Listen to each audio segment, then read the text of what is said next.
Shalom, puji Tuhan, Bapak Ibu, Saudaraku yang saya kasih. Jumpa kembali dalam pertemuan kita dalam acara katekisasi. Ini pertemuan yang ke-8. Tema yang kita ambil dalam pertemuan kita kali ini adalah memelihara persekutuan dari surat 1 Yohanes pasal 1 ayat 1 sampai pasal 2 ayat 2. Bagaimana kita bisa memelihara persekutuan kita dengan Tuhan setelah kita ada di dalam Tuhan. Mari kita berdoa. Bapa kami dalam sorga, bersyukur buat waktu yang sudah Kau berikan bagi kami untuk kembali kami belajar dari firman-Mu. Tolong kami Tuhan, mampukan kami, hamba-Mu yang sangat terbatas boleh menjadi alat-Mu. Boleh memberikan pencerahan dalam setiap hati dan pikiran kami. Terima kasih, kami serahkan jam-jam yang boleh kami gunakan untuk belajar dari firman-Mu ke dalam tangan-Mu. Urapan Tuhan menyertai kami. Dalam nama-Mu Tuhan Yesus kami berdoa. Haleluya. Amin. Nah, puji Tuhan, Bapak Ibu Saudaraku yang saya kasih, kita melihat ada tampilan gambar yang menarik yang boleh kita lihat dalam PPT ini. Nah, Bapak Ibu Saudaraku, kita akan belajar bersama-sama bagaimana agar kita boleh mengerti ya tentang pentingnya pengakuan dosa dan mengetahui bagaimana caranya agar kita mengalami hidup dalam persekutuan yang indah dengan Allah. Kita sadar bahwa kita ini nggak luput dari kesalahan, dari kejatuhan, dalam hal ini adalah dosa. Namun kita belajar bersama untuk memahami kutuk dosa, yaitu dosa asali, dosa keturunan, memang sudah diselesaikan di atas kayu salib bagi setiap yang percaya kepada Yesus. Namun bukan berarti orang Kristen itu kebal terhadap dosa. Nah, dalam hal inilah kita belajar bersama-sama, Bapak Ibu Saudaraku yang saya kasih. Allah itu kudus. Allah tidak mungkin bersekutu dengan yang tidak kudus. Nah, betapa pentingnya ketika kita jatuh kita sadar. Bukan berarti saya mengajak Bapak Ibu Saudara untuk melegalkan hidup dalam dosa. Namun ya ketika kita jatuh itu yang penting. Bagaimana kita bersikap supaya kita tetap memelihara persekutuan kita dengan Tuhan. Nah, ketika kita jatuh, kita selesaikan, ya pengakuan dosa itu penting. Nah, Bapak Ibu Saudaraku yang saya kasih, sebagaimana keselamatan yang ada pada saudara itu kekal. Demikian juga hubungan, relasi Bapak Ibu Saudara dengan Tuhan yang kita sembah itu juga bersifat kekal.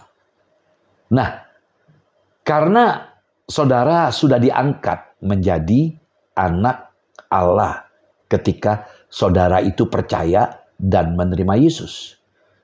Jadi ini harus menjadi keyakinan kita. Kita adalah anak Allah.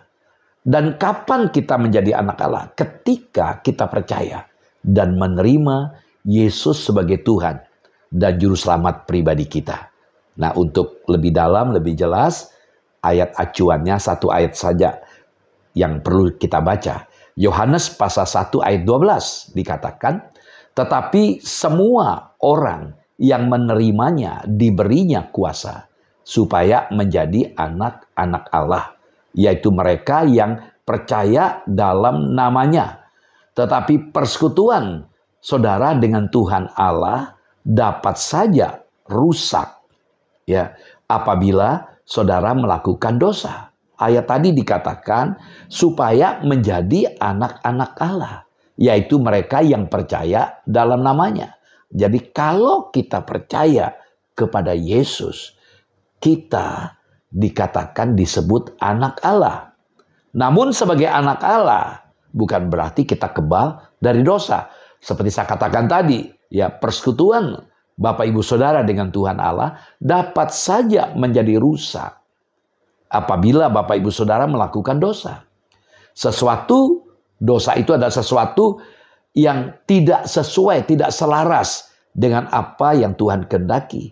Tidak taat pada firman-Nya atau mau mengatur diri sendiri. Kita berjalan berdasarkan apa yang saya mau, apa yang saya inginkan, dan lain sebagainya. Nah, kita belajar yang pertama, bagaimana syarat-syarat persekutuan kita dengan Allah.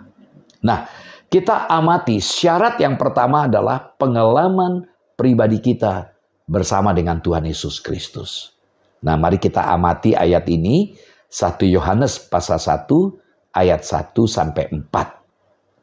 1 Yohanes 1 ayat 1 sampai 4. Apa yang telah ada sejak semula, yang telah kami dengar, yang telah kami lihat dengan mata kami, yang telah kami saksikan, dan yang telah kami raba dengan tangan kami tentang firman hidup, itulah yang kami tuliskan kepada kamu.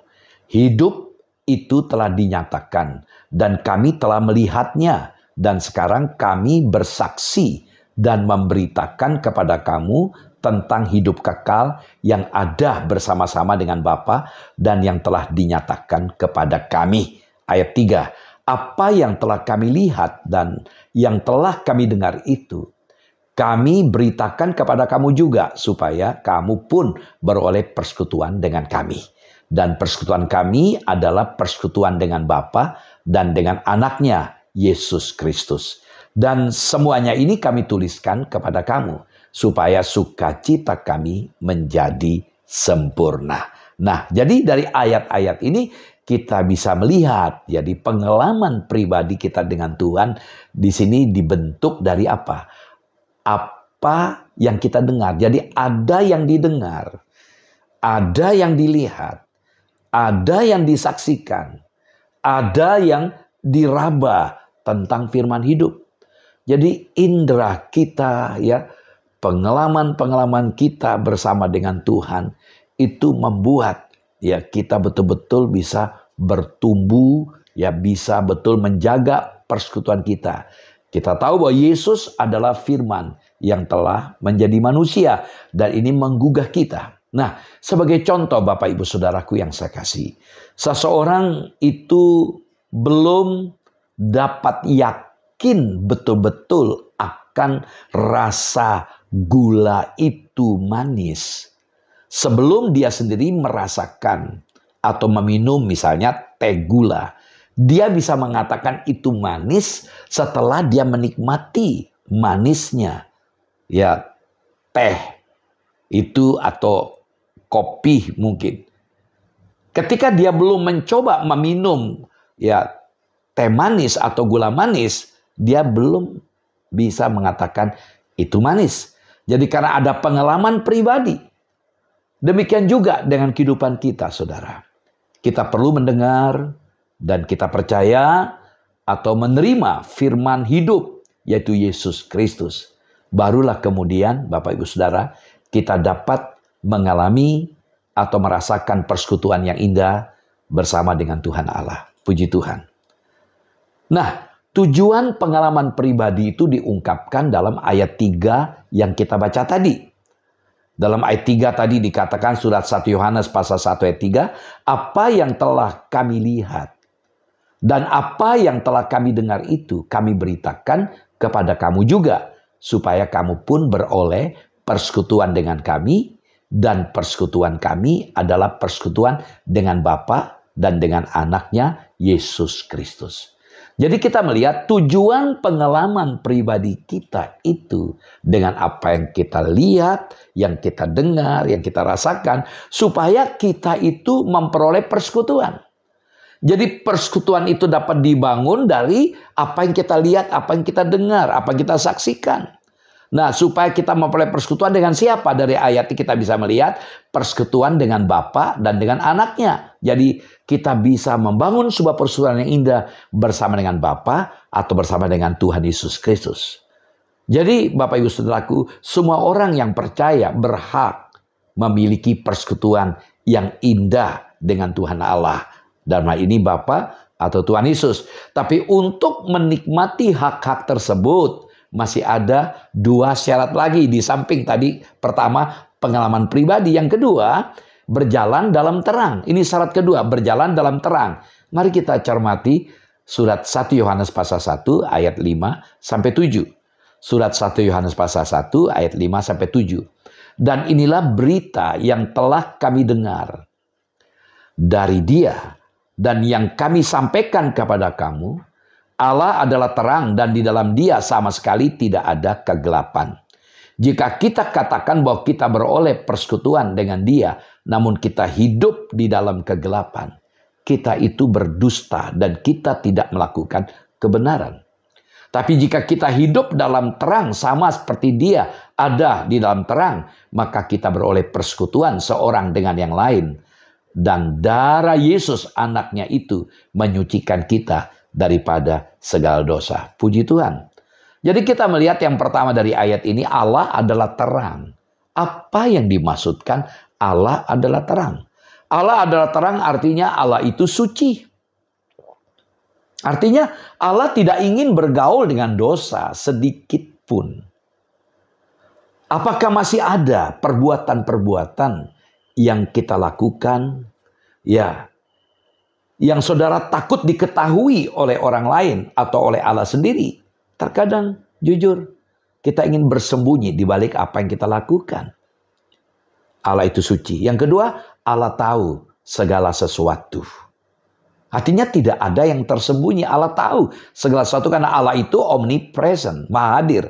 Dan Allah itu adalah omniscient, maha tahu.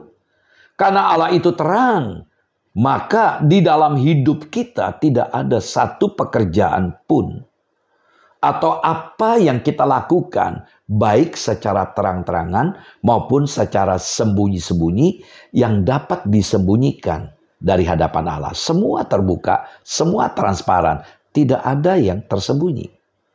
Nah, yang kedua kita lihat, karena Allah adalah terang, maka kita harus hidup terang.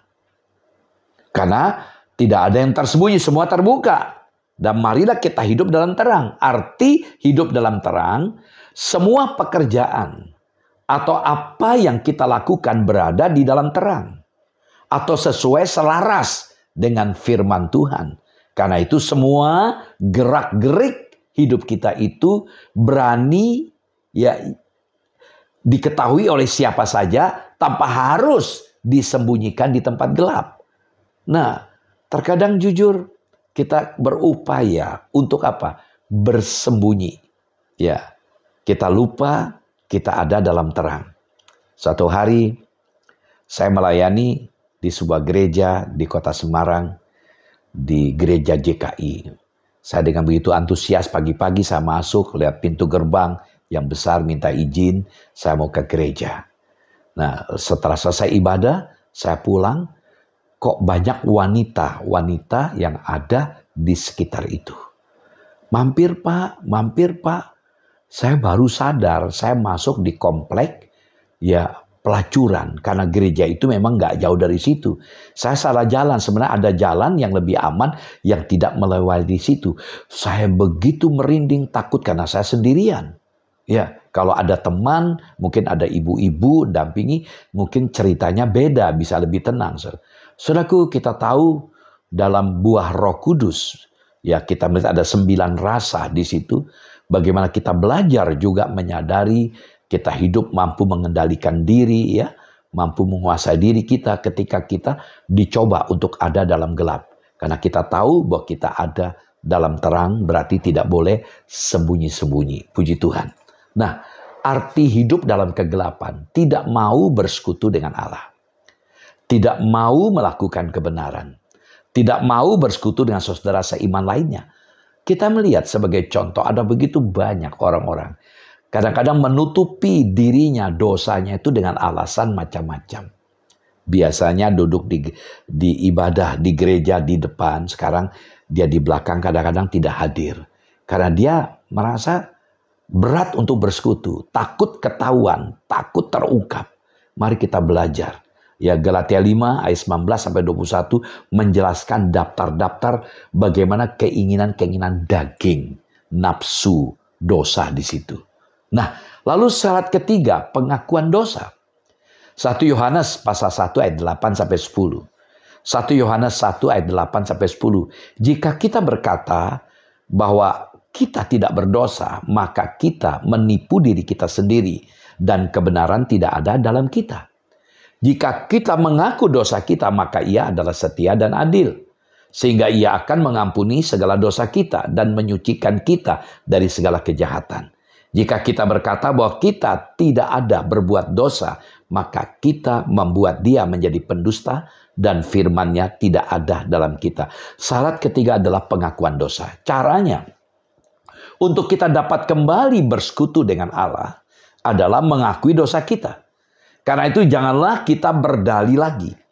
Atau pura-pura kita tidak tahu akan dosa-dosa yang sudah kita lakukan baik dalam hati maupun dengan perbuatan. Ya, kadang-kadang jujur aja, kita bisa melakukan dosa dengan pikiran kita. Pikiran kita. Mengapa dalam Injil Matius pasal 5 dikatakan, ketika kita berpikir tentang cabul, kita sudah sama dengan berzina, kata Tuhan. Karena itu, marilah kita menjaga hidup kita sehari-hari. Ya, jangan kita membiarkan karakter-karakter yang gak bagus, iri hati, menipu segala hal. Kita tahu bahwa Allah itu terang. Allah benci dengan kegelapan. Karena itu marilah kita hidup terang. Kita harus mengakui dosa-dosa kita karena Allah berjanji akan mengampuni dan menyucikan kita. Siapa itu? Mengakui dan menyucikan. Bagi kita yang mengakui dosa kita. Kita sudah baca tadi 1 Yohanes 1 ayat 9. Nah, saudaraku, hati-hati dengan bisikan setan atau iblis. Ya, yang selalu sering berkata begini. Dosa yang kamu lakukan itu terlalu kecil. Jadi tidak usah diakui. Ya saja. Nggak perlu diakui. Itu kecil. Atau iblis akan berkata dosa yang kamu lakukan itu terlalu besar. Allah tidak akan mau mengampuni kamu. Ingat saudaraku, itu semua datangnya dari iblis. Iblis tidak ingin kita yang sudah disucikan oleh darah Yesus itu kembali bersekutu dengan Allah. Sekecil apapun dosa kita, sebesar apapun dosa kita, sama dosa tetap mendatangkan hukuman. Karena itu mari kita bereskan, tidak ada dosa kecil, dosa besar, selesaikan di hadapan Allah. Dan ingat saudaraku, kalau kita berkata bahwa kita tidak berdosa, dikatakan ayat tadi, ini dari iblis juga. Itu berarti firman-Nya tidak ada dalam kita. Ya kita katakan aku tidak berdosa. Dalam 1 Yohanes 1 ayat 10 bahwa kita tidak ada di dalam Tuhan. Jadi setiap kali kita berbuat dosa, hendaknya kita tidak mengeraskan hati kita, tapi kita mau mengaku dan tidak melakukannya lagi. Puji Tuhan. Nah, sebagai kesimpulan kita baca 2 ayat surat 1 Yohanes pasal 2 ayat 1 dan 2. Anak-anakku, hal-hal inilah kutuliskan kepada kamu supaya kamu jangan berbuat dosa. Namun jika seorang berbuat dosa, kita mempunyai seorang pengantara pada Bapa, yaitu Yesus Kristus yang adil. Dan ia adalah pendamaian untuk segala dosa kita. Dan bukan untuk dosa kita saja, tapi juga untuk dosa seluruh dunia. Puji Tuhan. Jadi kita melihat dari ayat ini, firman Tuhan itu diberikan kepada kita apa? Supaya kita jangan berbuat dosa. Ya, dikatakan tadi dalam ayat 1, supaya kamu jangan berbuat dosa.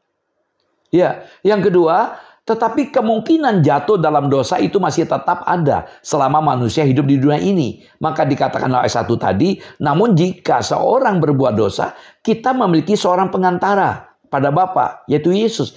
Kita punya pengantara, datanglah kepada Yesus. Yesus pengantara kita. Puji Tuhan. Karena itu ingatlah, Yesus adalah pendamai untuk segala dosa kita. Dan segeralah mengaku dosa kita pada saat kita jatuh dalam dosa. Jangan biarkan diri kita bermain atau tinggal di dalam lumpur dosa. Kedua hal tersebut di atas, jangan berbuat dosa dan mengaku dosa adalah cara untuk dapat memelihara persekutuan kita dengan Tuhan Allah. Puji Tuhan. Sebelum mengakhiri ini, ada pertanyaan yang perlu didiskusikan, dipikirkan, diresapi. Apakah syarat-syarat persekutuan kita dengan Allah? Kiranya perjumpaan kita kali ini memberkati kita. Shalom, Tuhan Yesus memberkati. Mari kita berdoa. Bapa, terima kasih buat firman-Mu. Tolong setiap kami, agar kami sadar kami ada dalam terang. Karena Engkau adalah terang, kami boleh hidup dalam terang. Kalau kami jatuh dalam dosa, kami perlu menyelesaikan masalah dosa. Karena Engkau ingin kami bersekutu dengan kami. Terima kasih Bapa, kami bersyukur. Mohon berkat Tuhan untuk setiap teman-teman kami yang mau sedang belajar firman Tuhan. Dalam nama-Mu Tuhan Yesus kami berdoa. Haleluya. Amin. Shalom.